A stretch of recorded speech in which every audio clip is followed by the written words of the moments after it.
अस्सलाम वालेकुम। एक दफा का जिक्र है, एक शहर का काजी मुर्गी का गोश्त खरीदने बाजार गया।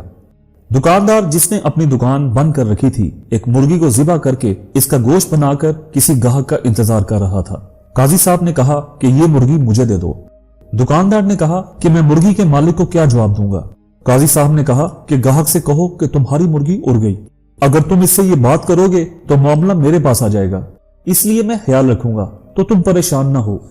दुकानदार ने उसकी ख्वाहिश के बावजूद काजी साहब को मुर्गी दे दी। काजी साहब चले गए। कुछ देर के बाद वो गाहक आ गया जिसकी मुर्गी थी। गाहक ने पूछा तो दुकानदार ने इसे वही कहा जो काजी साहब ने कहा था। उसने कहा कि तुम्हारी मुर्गी उड़ गई। ये सुनकर गाहक गुस्से में आ गया कि ज़िबाशुदा मुर्गी दोबारा जिंदा कैसे हो सकती है। इसने दुकानदार को पकड़ा और काजी की अदालत की तरफ जाना शुरू कर दिया। रास्ते में देखा कि दो आदमी आपस में लड़ रहे हैं। दुकानदार मुदाहलत करने गया तो उसकी उंगली एक आदमी की आंख में लग गई जो कि यहूदी था।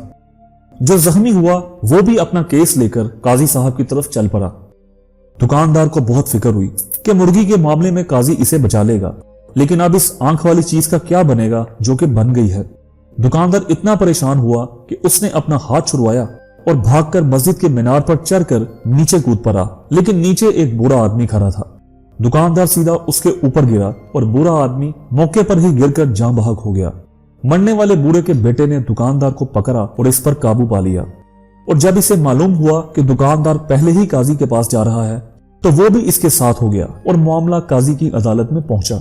मुर्गी वाले गाहक ने मुकदमा दर्ज करवाया कि मैं मुर्गी ज़िबा करने के लिए लाया था। अब ये कह रहा है कि मुर्गी उड़ गई। ज़िबाशुदा मुर्गी दोबारा कैसे जिंदा हो सकती है। काजी ने गुस्से से मदई को देखा और कहा कि अगर मरने के बाद दोबारा जिंदा हो जाए तो क्या होगा, क्या तुम्हारा आखिरत पे ईमान नहीं है। ये सुनकर गाहक डर गया कि शायद कुफर का फतवा लग गया। इसने कहा, यकीनन मैं मौत के बाद दोबारा जिंदा होने पर यकीन रखता हूँ। काजी ने कहा, फिर क्यों आप मुर्गी के दोबारा जिंदा होने पर यकीन नहीं रखते। वो बेचारा डर रहा था, वो क्या कर सकता था, इसलिए उसने अपना मुकदमा वापस ले लिया। इसे काजी के सामने ये फैसला देने के सिवा और क्या चाहिए था। अब काजी के सामने एक और मुकदमा था कि दुकानदार ने यहूदी की आंख निकाल दी। दुकानदार ने यहूदी की आंख फोड़ दी थी और यहूदी कसास का तलबगार था।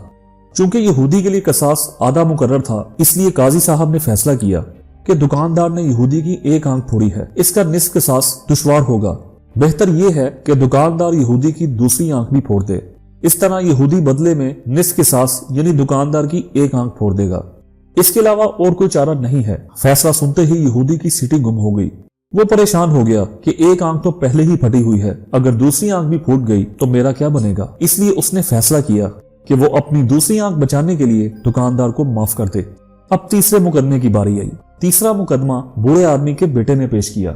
दुकानदार सोच रहा था, पहले मुकदमों में काजी साहब ने किसी न किसी तरह बचा लिया, अब ये तो कत्ल का मुकदमा है, यहाँ से बचना मुश्किल है।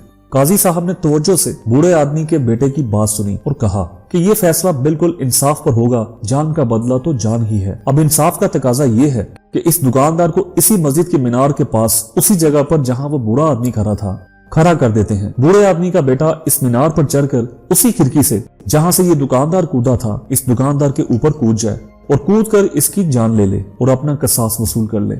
ये फैसला बिल्कुल इंसाफ पर मबनी है। सुनना था कि बूढ़े आदमी के बेटे के हाथ पांव फूल गए, उसे अपनी जान की फिक्र पड़ गई। उसने कहा, काजी साहब, अगर दुकानदार जरा सा भी इधर उधर हुआ तो मेरी तो जान चली जाएगी। काजी साहब ने कहा, तुम्हारा बाप भी तो इधर उधर हो सकता था। बूढ़े आदमी का बेटा काजी साहब का मुंह देखता रह गया। उसने भी अपना मुकदमा वापस ले लिया। दोस्तों, इसे कहते हैं इंसाफ। काजी का इंसाफ।